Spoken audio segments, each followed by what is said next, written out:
किशोर कुन्नू के लिए डायमंड का सेट लेकर आता है। किशोर, ये तो डायमंड का सेट है, ये बहुत महंगा होगा। तुमने मेरे लिए इतने पैसे खर्च किए। मैं तुमसे बहुत प्यार करता हूँ। मेरा दिल कहता है कि दुनिया की सारी खुशियां तुम्हारे कदमों में लाके रख दूं। किशोर, अगले हफ्ते तुम्हारा भी बर्थडे आने वाला है, मैं तुम्हें इतना महंगा तोहफा तो नहीं दे सकती। मुझे कोई तोहफा नहीं चाहिए कुन्नू, बस तुम इसी तरह मुझे प्यार करती रहो, मेरे लिए यही बहुत है। मैं तुमसे हमेशा प्यार करती रहूंगी किशोर, और तुम्हारे बर्थडे पर अपने प्यार का सबूत भी दूंगी। मुझे कोई सबूत नहीं चाहिए। इस बार तुम्हारे बर्थडे वाले दिन करवा चौथ है, मैं तुम्हारे लिए करवा चौथ का व्रत रखूंगी, वही तुम्हारा बर्थडे गिफ्ट होगा। ठीक है, तो करवा चौथ वाले दिन यही डायमंड का सेट पहनना। ठीक है, अच्छा अब मैं चलती हूँ, माँ और भाभी मेरा इंतजार कर रही होंगी। कुन्नू और किशोर अपने अपने घर चले जाते हैं। कुन्नू घर पहुँचती है तो उसकी भाभी राधिका और माँ नीरू बाहर जा रहे थे। माँ, भाभी, आप लोग कहीं जा रहे हैं क्या? कुन्नू, मैंने खाना बनाकर रख दिया, तुम खाना खा लेना। मैं और माँ करवा चौथ की शॉपिंग करने जा रहे हैं, मैं भी आप लोग के साथ चलूंगी। लेकिन करवा चौथ की शॉपिंग में तेरा क्या काम, ये तो सुहागिनों के लिए होता है। माँ, कितने दिनों से मैंने अपने लिए नए कपड़े नहीं लिए, इसी बहाने मैं भी अपने लिए नए कपड़े ले लूंगी। कहीं तुम करवा चौथ तो नहीं रखना चाहती? भाभी, मैं भला किसके लिए करवा चौथ करूंगी? क्या कुमारी लड़की नए कपड़े भी नहीं पहन सकती? जरूर पहन सकती है, अब चल नहीं तो देर हो जाएगी। कुन्नू अपनी माँ और भाभी के साथ बाजार चली जाती है, जहाँ उसकी माँ और भाभी अपने लिए सुंदर सुंदर जरी गोटे वाली साड़ियाँ खरीद रही थी। एक साड़ी पर कुन्नू की नजर पड़ती है। आप दोनों को साड़ी खरीदता देखकर मेरा भी साड़ी पहनने का दिल हो रहा है भाभी, और शादी के बाद तो मुझे साड़ी पहननी होगी ना। अपनी शादी की बहुत जल्दी है तुम्हें, तुम्हारे भैया से कहती है तुम्हारे लड़का देखना शुरू करें। भाभी, आप भी ना बातें बनाकर मेरी शॉपिंग मत टाल देना। कुन्नू एक लाल रंग की जरी वाली सिल्क की साड़ी पसंद करती है। ये साड़ी तो बहुत महंगी लग रही है, आप उसकी चिंता मत करो, मैं अपनी शॉपिंग की पेमेंट खुद करूंगी। कुन्नू साड़ी के अलावा मैचिंग की चूड़ियां भी खरीदती है और किशोर को मैसेज करती है। किशोर उसे ऑनलाइन पैसे भेज देता है, जिससे कुन्नू शॉपिंग का पेमेंट कर देती है। तीनों घर आ जाते हैं। तुम लोगों की शॉपिंग हो गई?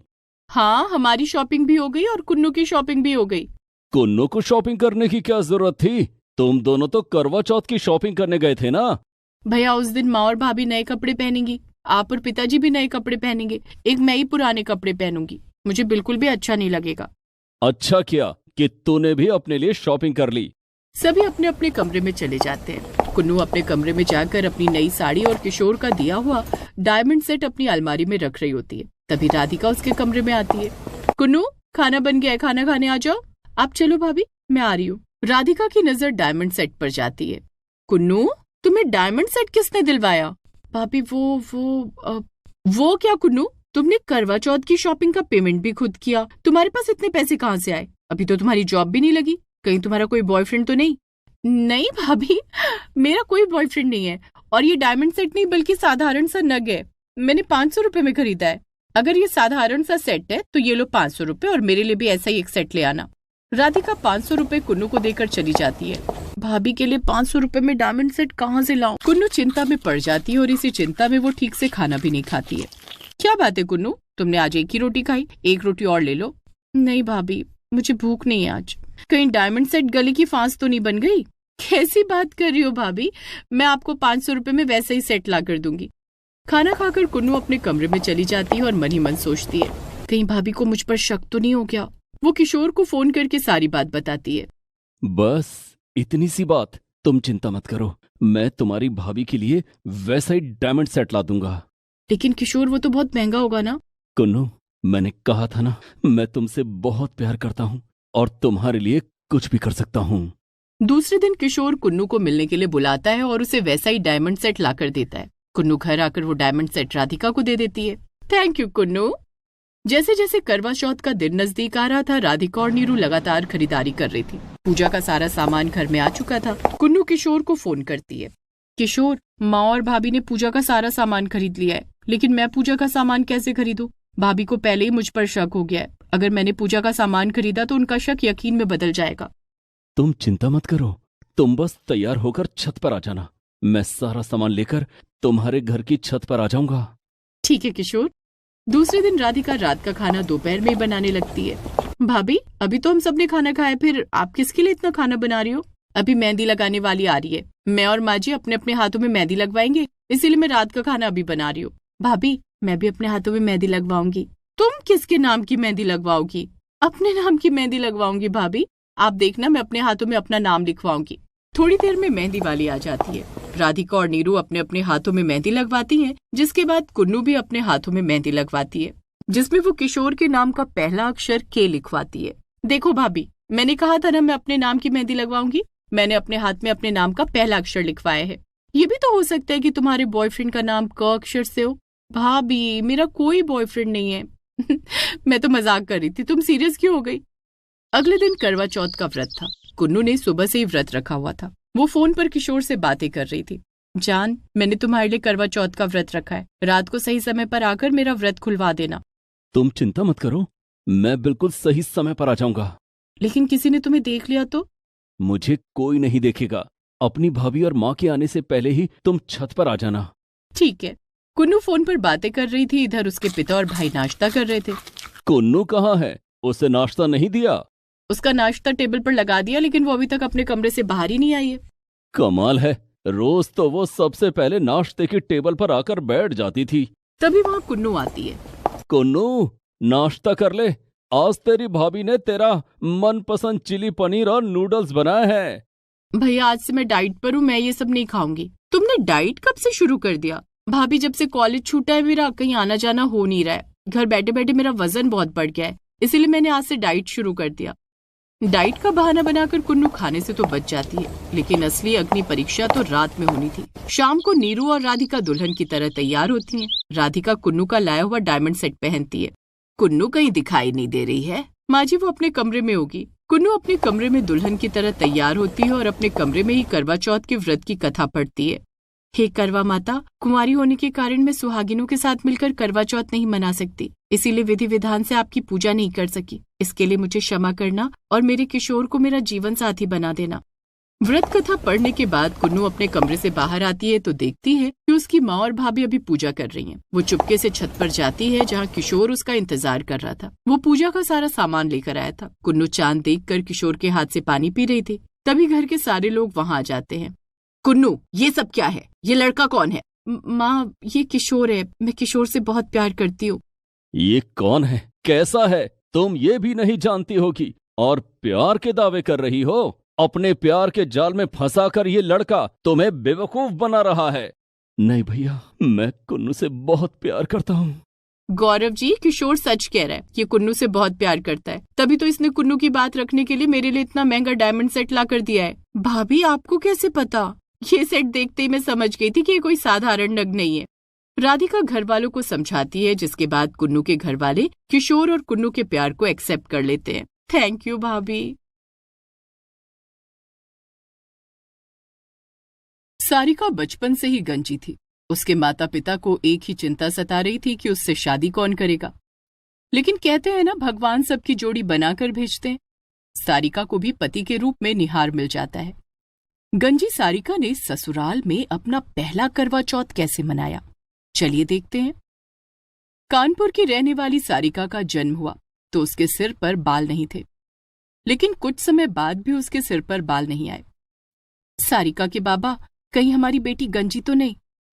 तुम चिंता मत करो सारिका की माँ, हम सारिका को डॉक्टर के पास ले चलेंगे। सुनीता और नंदू सारिका को डॉक्टर के पास ले जाते हैं। डॉक्टर उन्हें बताते हैं कि सारिका को गंजेपन की बीमारी है, उसके सिर पर कभी बाल नहीं आएंगे। ये सुनकर सुनीता रोने लगती है। मेरी बेटी से कौन शादी करेगा? सुनीता, अगर भगवान ने सारिका को धरती पर भेजा है तो कुछ सोच कर भेजा होगा। तुम चिंता मत करो, सब भगवान पर छोड़ दो। धीरे धीरे सारिका बड़ी होने लगी। स्कूल और कॉलेज की पढ़ाई पूरी करके वो जॉब की तलाश करने लगी, लेकिन वो जहां भी जाती सब उसके गंजेपन का मजाक उड़ाते। माँ बाबा, मैं जहां भी जाती हूँ सब मुझे गंजी मैडम कहकर बुलाते हैं, कोई भी मुझे मेरे नाम से नहीं बुलाता। तू लोगों की बातों पर ध्यान मत दे सारिका, सिर्फ अपने काम पर ध्यान दे। ठीक है बाबा। लेकिन सारिका की जिंदगी में अभी बड़ा तूफान आने वाला था। एक हादसे में नंदू और सुनीता का देहांत हो। सारिका की तो दुनिया ही उजड़ गई। वो बिल्कुल अकेली पड़ गई। माँ, बाबा, आप लोगों के जाने के बाद मैं कैसे जीऊंगी? मुझसे तो कोई बात करने वाला भी नहीं है। माता पिता के जाने के बाद सारिका का गुजारा भी मुश्किल होने लगा। पैसे खत्म हो गए हैं, मुझे नौकरी भी नहीं मिली, मुझे कुछ करना होगा। सारिका सोचती है कि इस घर में मैं अकेली रह रही हूँ, क्यों ना दूसरे कमरे को किराए पर चढ़ा दूं, थोड़े पैसे आएंगे तो मेरा काम चल जाएगा। ऐसा सोचकर वो अपने घर के आगे एक बोर्ड लगा देती है जिस पर लिखा था किराए के लिए कमरा खाली है। बोर्ड देखकर एक युवक वहां आता है। वो डोरबेल बजाता है तो सारिका बाहर आती है। गंजी सारिका को देखकर वो थोड़ी देर के लिए ठिठक जाता है। जी कहिए। जी, मेरा नाम निहार है। मैं दिल्ली का रहने वाला हूँ। यहाँ बैंक में जॉब करता हूँ। रहने के लिए किराए का कमरा देख रहा हूँ।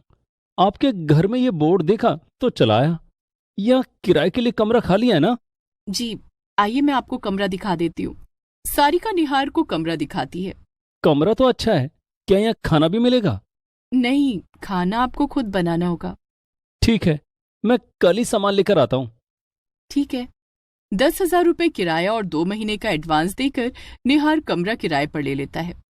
दूसरे दिन वो अपना सामान लेकर सारिका के घर आ जाता है। किराया मिलने से सारिका की पैसों की टेंशन खत्म हो जाती है।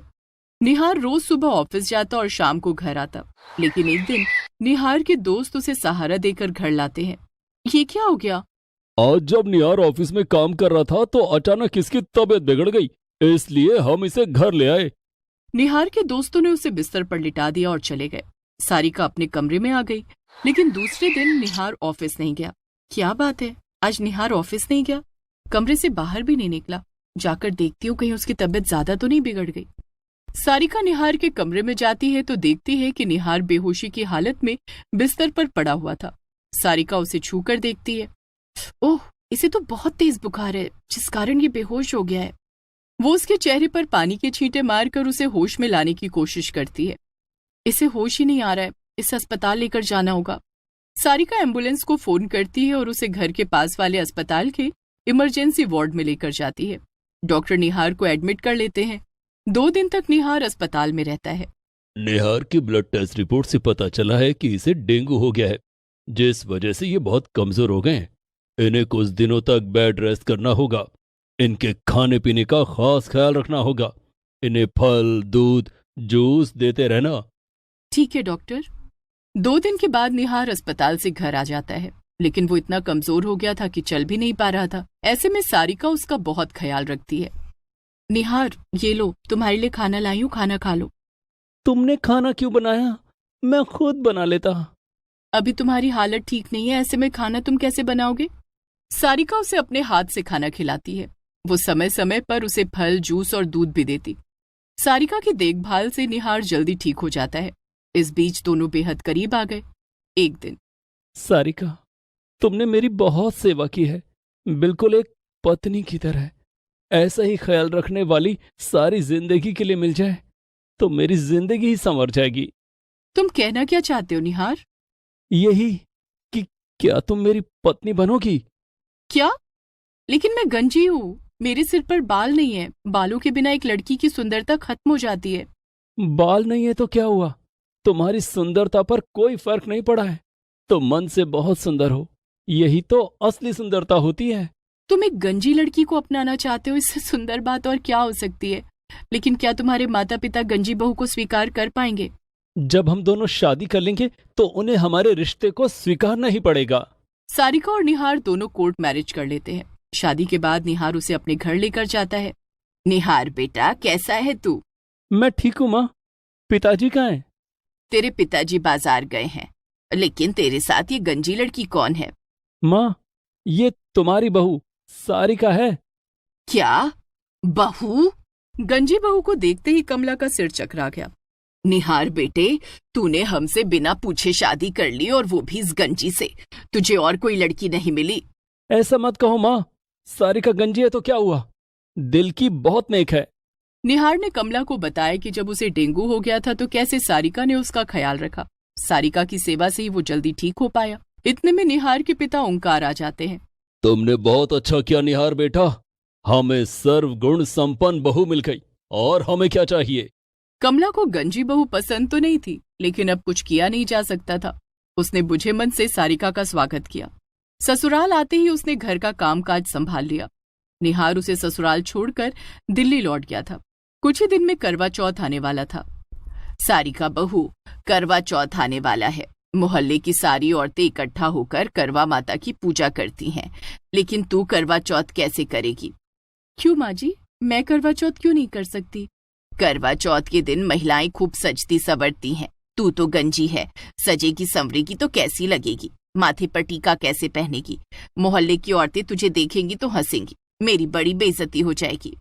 माँ जी, आप चिंता मत कीजिए, करवा चौथ वाले दिन मैं विग लगा लूंगी। ठीक है बहू। करवा चौथ की तैयारी करने लगती है। सारिका ऑनलाइन ऑर्डर करके अपने लिए सुंदर सा विग मंगवाती है। करवा चौथ वाले दिन वो अपने कमरे में विग पहनकर सजती संवरती है। सारिका बहू सजती ही रहेगी क्या? पूजा का समय हो गया है। आ रही हूँ माँ जी। सारिका जब विग पहनकर सज संवर कर कमरे से बाहर आई तो कमला उसे देखती रह गई। हाय, मेरी बहू विग पहनकर कितनी सुंदर लग रही है। तेरे सिर पर बाल होते तो तू किसी हीरोइन से कम नहीं लगती। दोनों सास बहू हंसने लगती हैं। माँ जी चलिए, हम पूजा के लिए लेट हो रहे हैं। हाँ बहू चल, पूजा से वापस आकर रात के खाने की तैयारी भी करनी है। सारिका और कमला दोनों मंदिर चली जाती हैं, जहाँ मोहल्ले की सारी औरतें पहले से ही इकट्ठा थीं। पूजा शुरू होती है, लेकिन सारी औरतें आपस में कमला की गंजी बहू को लेकर कानाफूसी कर रही थीं, जिस कारण कमला का मूड बिगड़ जाता है। पूजा खत्म होते ही, चल बहू जल्दी घर चल। क्या हुआ माँ जी? सब तेरे ही बारे में बातें कर रहे हैं। कमला जल्दी से वहां से जाने लगती है। सारिका भी पीछे पीछे घर आ जाती है। कमला को देखकर ओंकार कहता है, क्या बात है निहार की माँ, आज तुम्हारा चेहरा गुस्से से लाल क्यों है? मैंने करवा चौथ पर तुम्हारी सारी डिमांड पूरी कर दी, अब क्यों नाराज हो? गुस्सा आप पर नहीं अपने बेटे पर आ रहा है। क्यों? निहार ने ऐसा क्या कर दिया? गंजी बहू लाकर हमारी नाक कटवा दी।